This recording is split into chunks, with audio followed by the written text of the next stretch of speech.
अगर तू उस लड़की का सुख चाहती है और खुशी चाहती है तो तुझे माफ़ी मांगने में क्या दिक्कत है। माफ़ी मांग और किस्सा ख़त्म कर, चुप बैठ जा। माफ़ी तो तुझे मांगनी पड़ेगी और प्रूफ भी देना पड़ेगा। मेरी बहू सीता है, बहू तो सीता है माता जी, लेकिन बेटा कौन है वो भी बताना। ये सारे शब्द एक माँ के द्वारा बोले जा रहे हैं जिसने कभी कन्यादान किया था, क्योंकि सामने टक्कर की पार्टी खड़ी है, टक्कर की चीज़ें बोल रही है। उसको शायद इनको ये भी पता है कि हम उसको झुका नहीं सकते, इसीलिए उसको मोहरा बनाते हैं जिनके पार्टी में ये गेस्ट बन के आए हैं। या तो तुम झुक जाओ, या तो हमको सोशल मीडिया पे बड़ा बनाओ, हमको माफ़ी मांगो, नहीं तो हम जिस लड़की के यहाँ तुम आए हो रिश्ता जोड़ के, उसका घर बर्बाद कर देंगे, उसको सुख से और चैन से जीने नहीं देंगे, क्योंकि उसके कुछ राज हैं हमारे पास। कोई और बोलता तो शायद समझ में आता, बट ये वो इंसान बोल रहा है जिसने अपने हाथों से कन्यादान किया है, वो घर बर्बाद करने की बात कर रहा है। हेलो गाइस, राधे राधे, जय श्री कृष्णा। स्वागत है एक और नए वीडियो में।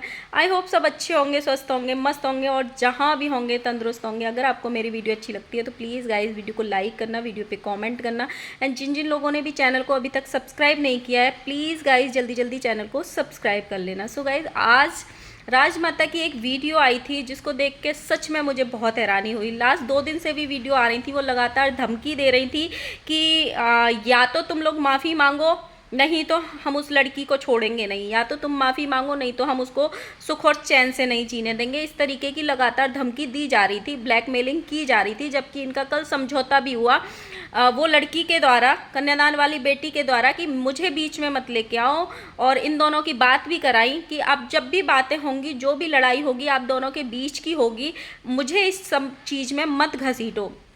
पर कहीं ना कहीं राज परिवार को ये पता है कि इस बार जो हमारे सामने खड़ा है वो हमारी टक्कर का है, उसको हम शायद ऐसे नहीं झुका सकते हैं। उसको अगर वो झुका सकते हैं तो सिर्फ उसी लड़की को मोहरा बना के झुका सकते हैं जिसने उसको पार्टी में बुलाया था। इसीलिए बार बार ये बोला जा रहा है या तो झुक जाओ, नहीं तो उस लड़की का घर खराब कर देंगे, या तो झुक जाओ, नहीं तो उस लड़की के काले कारनामे सामने ला देंगे, या तो झुक जाओ, नहीं तो ये कर देंगे। सिर्फ इस बात पे राजमाता टिकी हुई है। मतलब मुझे समझ में नहीं आता, एक इस उम्र की औरत एक 20 साल की लड़की के लिए या 22 साल की लड़की के लिए इस तरीके की बातें कर सकती है। चाहे उसने शादी से पहले कुछ भी किया हो, वो मैटर ही नहीं करता, लेकिन शादी के बाद वो एक घर में रह रही है, एक हस्बैंड के साथ रह रही है, एक गृहस्थी में रह रही है, ससुराल में रह रही है, और उसका कन्यादान आपने कभी ना कभी खुद अपने हाथों से किया है। मान लिया आज मन नहीं मिल रहे हैं, मान लिया आप समझौते भी मत करो, मान लिया आपके रास्ते अलग हैं, बट बार बार इस बात की धमकी दी जा रही है कि या तो सब झुको, नहीं तो उसका घर बर्बाद करेंगे। बहुत शर्मनाक है ये, बिल्कुल भी अच्छा नहीं लग रहा है। एटलीस्ट इनके द्वारा तो बिल्कुल अच्छा नहीं लग रहा है।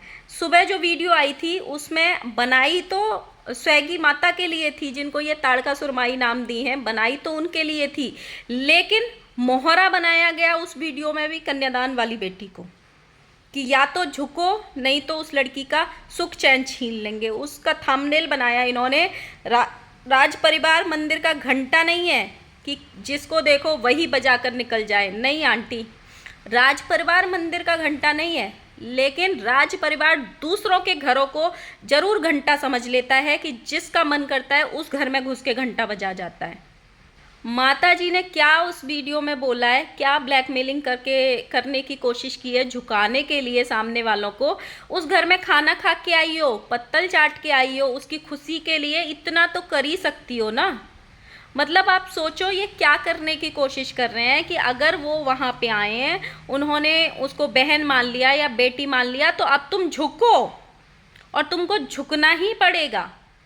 इस तरीके की बातें की जा रही है। इन्होंने थंबनेल में लगाया है और लिखा है, एक माँ तो अपने बच्चों की खातिर पूरी दुनिया से भिड़ जाती है, पूरी दुनिया से माफ़ी मांग लेती है।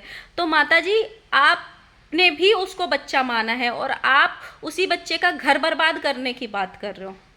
मतलब आपने 3 बच्चे आपके अपने हैं और चौथा बच्चा आपका अपना है नहीं। वो मान लिया, पूरे सोशल मीडिया को पता है कि वो आपका अपना बच्चा नहीं है, लेकिन आप अनजान का भी बच्चा हो ना, कोई उसका भी घर बर्बाद करने की बात नहीं करता है, उसके लिए भी ये वाले शब्द नहीं बोलता है जो आज आप बोलने पे उतारू हो रहे हो। क्यों? क्योंकि आपका ईगो हर्ट हो रहा है। अरे भाड़ में जाने दो माफ़ी। ना तुम मांगो क्योंकि तुम भी बड़े हो, ना वो मांगे क्योंकि वो भी बड़े हैं। कोई माफ़ी मत मांगो, बट ऐसी बातें तो मत करो जो अच्छी ना लगे आपके मुंह से, कि या तो माफ़ी मांगो नहीं तो उसका सुख चैन हराम कर देंगे, या तो माफ़ी मांगो नहीं तो हम ये कर देंगे। मतलब इतने बड़े इंसान से, इतने बड़े उम्र वाले इंसान से सच में अच्छी नहीं लग रही हैं। आपके मुंह से तो बिल्कुल अच्छी नहीं लग रही हैं। और आपने लास्ट वीडियो में बोला था कि मेरी बहू सीता है, तो बेटा कौन है? मतलब इन्होंने ना भगवान को अपने आप से इतना कंपेयर कर लिया है, या अपने आप को इतना भगवान समझ बैठे हैं ये लोग, जिसका कोई हिसाब नहीं है। कभी बेटा महादेव के नाम पे व्यूज छाप रहा था और महादेव का नाम अलाप रहा था और बजरंग दल में जा रहा था किसी के खिलाफ। कहाँ गया वो बजरंग दल? कहाँ गया वो महादेव? भूल गए सारे? अब नहीं लेना है अपमान का बदला महादेव का। और बहन दुनिया को ये बोल रही है कि शिवलिंग की पूजा मत करो जिनको काले रंग से प्रॉब्लम है, और शिव जी किस जात के थे ये बताओ।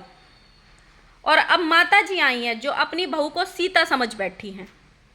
सीता जैसी बनने के लिए तो कोई पैदा ही नहीं हुआ इस दुनिया में। इंसान तो सीता माँ बन ही नहीं सकता है माता जी। आपकी बहू और वो तो छोड़ ही दो।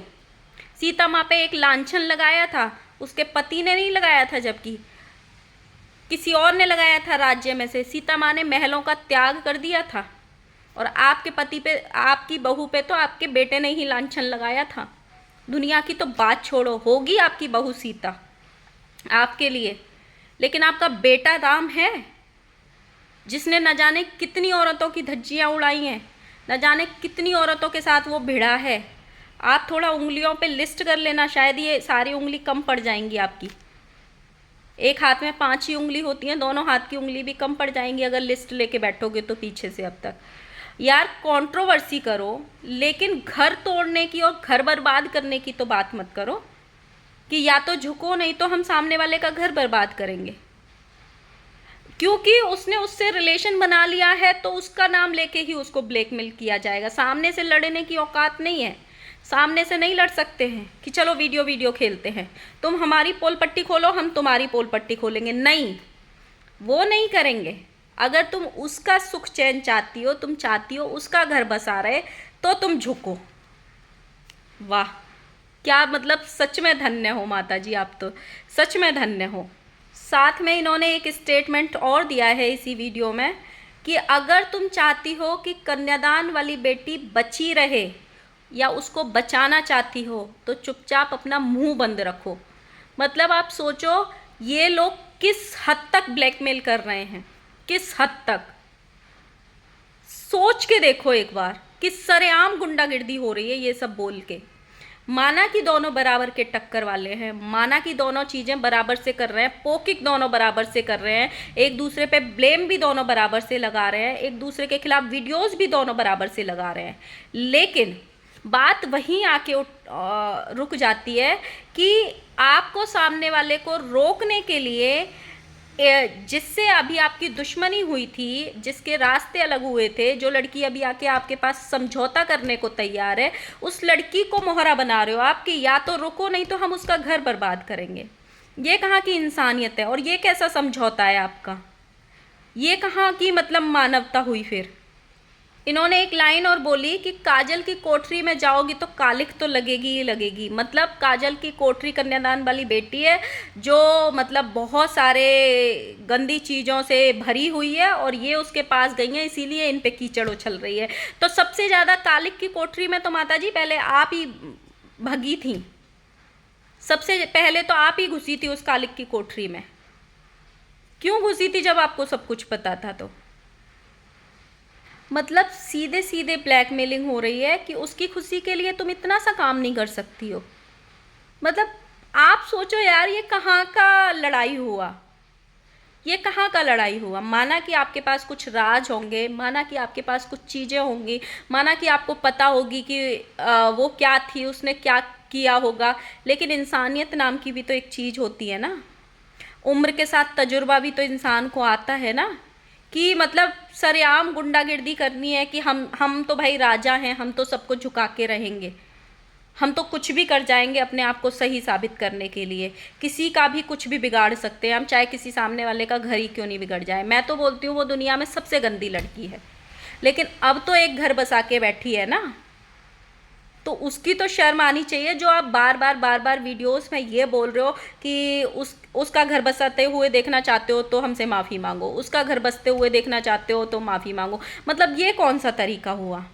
एक तो उसके समझौते से बेंगलोर वाली जीजी इतनी बौखलाई हुई हैं कि उनको रास नहीं आ रहा है। ये वही वाला बात हो गया, इंडिया पाकिस्तान का युद्ध चल रहा था और बिना अमेरिका के सीज फायर रोक दिया गया, बिना डोनाल्ड ट्रंप की परमिशन के, कि इंडिया पाकिस्तान ने सीज फायर कैसे कर लिया।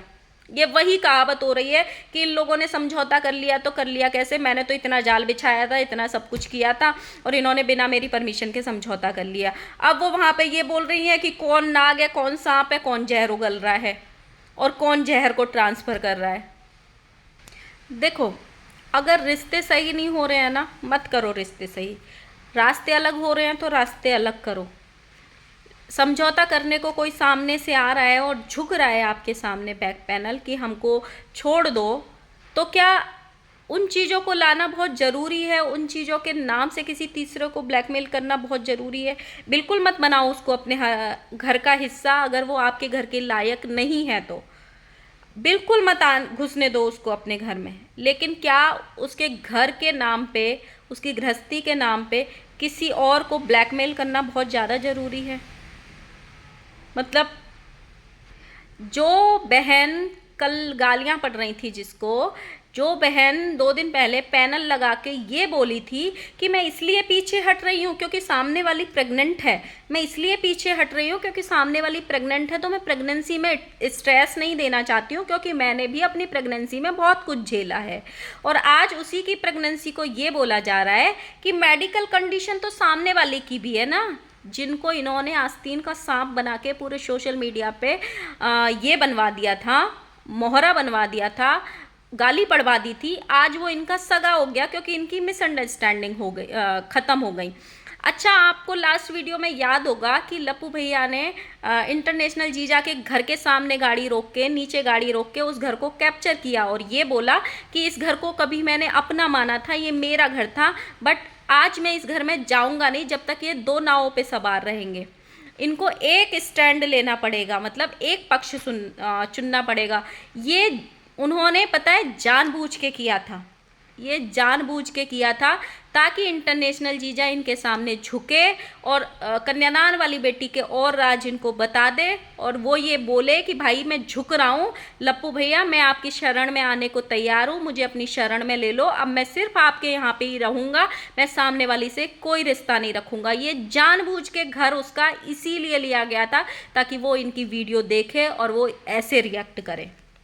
आज सबको इंटरनेशनल जीजा अच्छा लग रहा है, सिर्फ मतलब उसको मोहरा बनाया जा रहा है कुछ टाइम के लिए। सिर्फ आप देखना, जब भी अगला फंक्शन होगा या 8 दिन बाद, 10 दिन बाद, 15 दिन बाद, वही इंटरनेशनल जीजा इनके साथ नज़र आएगा, लप्पू भैया के और उसकी फैमिली के।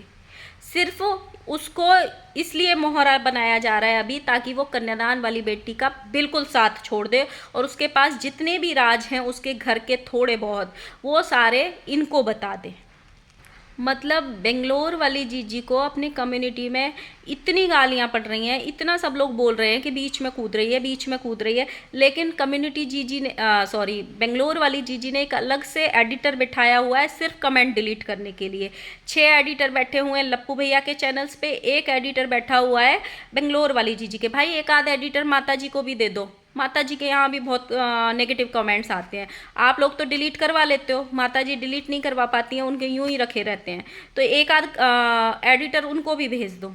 एंड जीजी, अच्छी जीजी, प्यारी जीजी, जहर उगलना छोड़ दो।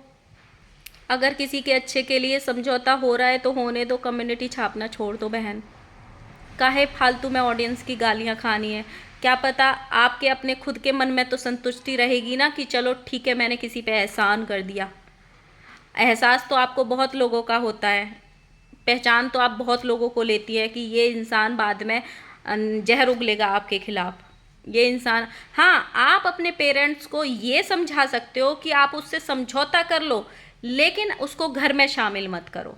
घर का हिस्सा मत बनाओ, अपने दूरियां रखना उससे, आप ये समझा सकते हो। लेकिन जो भसड़ फैलाने की कोशिश की जा रही है ना उसके सामने या उसकी ज़िंदगी के साथ, वो मत करो। कहीं ना कहीं आज नहीं तो कल, कल नहीं तो परसों बद्दुआएं मिलनी हैं।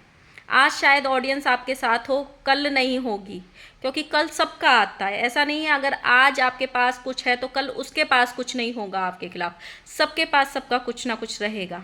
तो किसी के पतन का कारण मत बनो, किसी की बद्दुआओं का कारण मत बनो। अगर सामने से कोई झुकने को तैयार है आपके सामने, वो सामने वाली झुके या ना झुके, जो क्रिएटर है जिसको आपने ताड़कासुर माई नाम दिया है, लेकिन जिसका आपने कन्यादान किया है, जो आपके सामने अपना घमंड दिखा रही थी, वो तो झुकने को तैयार है ना। आपको फर्क तो उससे पड़ना चाहिए ना कि वो झुकने को तैयार है। मत करो ऐसा। ये जो आंटी बार बार धमकी दे रही है ना, अपनी इमेज और गिरा रही हैं ये सब बोल के। आज आज ऑडियंस उनको अप्रिशिएट कर रही है, आंटी बहुत अच्छा मज़ा आया, बहुत अच्छा मज़ा आया।